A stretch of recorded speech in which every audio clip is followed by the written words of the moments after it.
شاہ نقشبند امام ربانی مجدد الفسانی کی بارگاہ میں لے چلا۔ سب جانتے ہیں امام ربانی کو، مجدد الفسانی کو، شاہ نقشبند کو سب جانتے ہو گے نا، اور ان کی بارگاہ میں لے چل رہے۔ لوگ آج 4 نمازیں پڑھ کے اٹھ کے امیر معاویہ کو باتیں شروع کر دیتے ہیں۔ حضرت اویس قرنی رضی اللہ تعالیٰ عنہ خیر التابعین ہے، یعنی تمام تابعین سے افضل ہے۔ کون؟ حضرت اویس قرنی تمام تابعین سے کیا ہے؟ افضل ہے۔ اور حضرت وحشی بن حرب یہ وہ صحابی ہیں کہ جنہوں نے صرف ایک بار حضور کا چہرہ انور دیکھا ہے، جنہوں نے صرف ایک مرتبہ روح مصطفیٰ دیکھا ہے، کیونکہ انہوں نے حضرت حضور کے چچا جان حضرت امیر حمزہ رضی اللہ تعالیٰ عنہ کو شہید کیا تھا۔ حضرت وحشی بن حرب نے فتح مکہ کے موقع پہ مکہ فتح ہوا، بھاگ گئے۔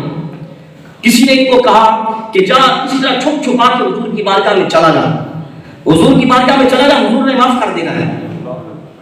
کسی طرح چھپ چھپا کے آگے حضور کی بارگاہ میں آ کے سامنے بیٹھے، میرے حضور نے فرمایا کیا تو نے میرے چچا کو قتل کیا ہے، شہید کیا ہے؟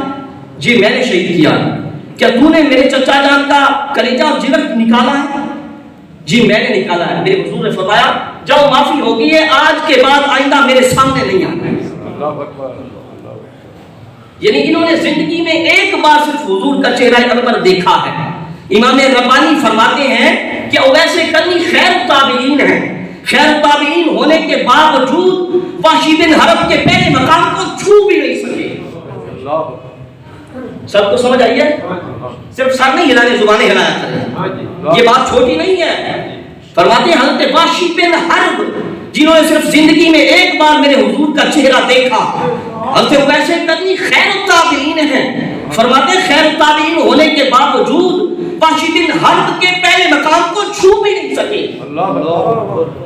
تو میاں یہ حضرت وحشی کی عظمت کا یا مقام کا یہ حال ہے، تو امیر معاویہ کے مقام کا حال کیا ہوگا؟ امیر معاویہ تو جلیل القدر صحابی ہیں میرے حضور کے، کاتب وحی بھی ہیں، ہادی بھی ہیں، مہدی بھی ہیں، اور پھر ان کو میرے حضور نے دعاؤں سے بھی نوازا ہے۔ حضرت امیر معاویہ کو کیا کیا ہے؟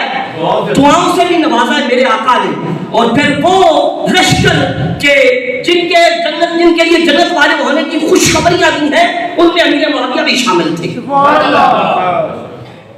حضرت عبد الرحمن بن ابی عمیرہ فرماتے ہیں کہ میرے آقا نے حضرت امیر معاویہ کے لیے دعا فرمائی، اللہم اجعلہ ہادیا و مہدیا، اے اللہ امیر معاویہ کو ہادی بھی بنا دے، مہدی بھی بنا دے، یعنی امیر معاویہ کو ہدایت یافتہ بھی بنا دے اور ہدایت کا ذریعہ بھی بنا دے۔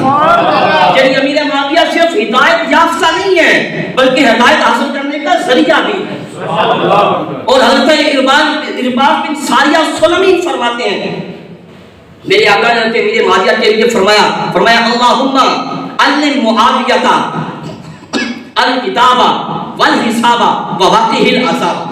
فرماتے میرے آقا نے فرمایا ہے اللہ معاویہ کو کتاب کا علم بھی عطا فرما، معاویہ کو حساب کا علم بھی عطا فرما، اور اس کو آگ سے بھی محفوظ فرما، اس کو آگ سے بھی محفوظ فرما۔ اب آج ان کے گھر سے بھی ایک دلیل دے دوں، ان کے گھر سے بھی گواہی دلوا دوں۔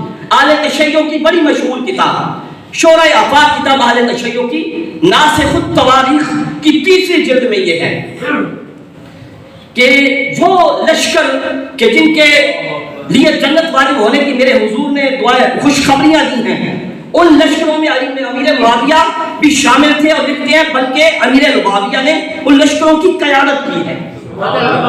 یہ اہل تشیع کی کتاب میں موجود ہے۔ کون سی کتاب؟ ناسخ التواریخ، بار بار کتاب کا نام دہرا رہا ہوں، ناسخ التواریخ میں ہے کہ وہ لشکر جن کے لیے جنت واجب ہونے کی میرے حضور نے خوشخبریاں دی، ان لشکروں کی امیر معاویہ نے قیادت کی ہے۔ تو میاں یہ تیرے گھر سے بھی گواہی آ گئی ہے، اور صحیح بخاری میں ہے حدیث پاک، میرے آقا نے فرمایا کہ میری امت کا وہ پہلا لشکر جو سمندر میں جہاد کرے گا اس کے لیے جنت واجب ہے۔ اس کے لیے کیا ہے؟ جنت سب بولی، اس کے لیے کیا ہے؟ اس کے لیے جنت واجب ہے۔ اور شارحین لکھتے ہیں، محدثین اس حدیث کی شرح میں اور اس حدیث کے ذیل میں لکھتے ہیں کہ یہ جو غزوہ ہوا تھا اور یہ جنگ ہوئی تھی، یہ امیر معاویہ کے دور خلافت میں ہوئی تھی، جس کے لیے میرے حضور نے یہ خوشخبری دی کہ میری امت کا پہلا لشکر جو سمندر میں جہاد کرے گا اس کے لیے جنت واجب ہے، تو شارحین نے محدثین نے یہ لکھا ہے کہ یہ غزوہ اور یہ لڑائی حضرت امیر معاویہ کے دور خلافت میں ہوا تھا، اور امیر معاویہ اس میں خود شامل بھی ہوئے تھے۔ امیر معاویہ اس میں کیا ہے؟ اس میں امیر معاویہ شامل بھی ہوئے تھے۔